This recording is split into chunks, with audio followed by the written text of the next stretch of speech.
ما تقول لنا نكته حاج خلف. نكتتي يا حاج.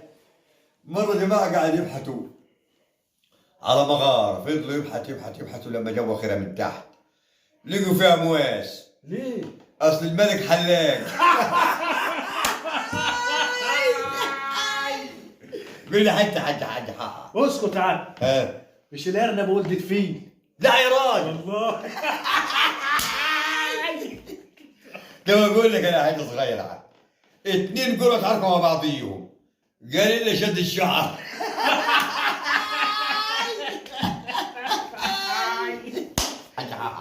انت يا ابوي مرة قلت له اجي راحت لي حتة جبن. جابت حتة الجبن لقيت فيها دول.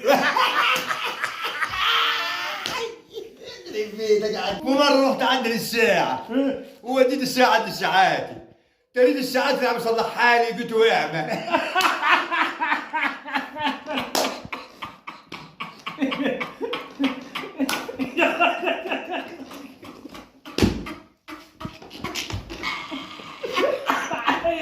رحت جبت الجبن.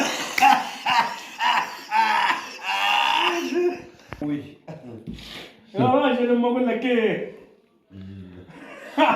عليه الطهر. موتنا من الضحك يا حاج. رحت جبت الجحش يسمر لقيته ثاني يوم بيض يا راجل.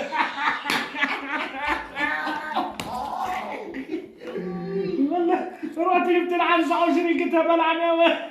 انا قاعد في الداخل كده ولقيت لك يا راجل النهارده طلعت برا البيت كده ولقيت لك واحد لقيت لك واحد بص اقف بس، قلت لك فرش عضلاته كده ويعمل لك ايه ويعمل لك ايه ويعمل لك ايه وجيت اعمل له كده.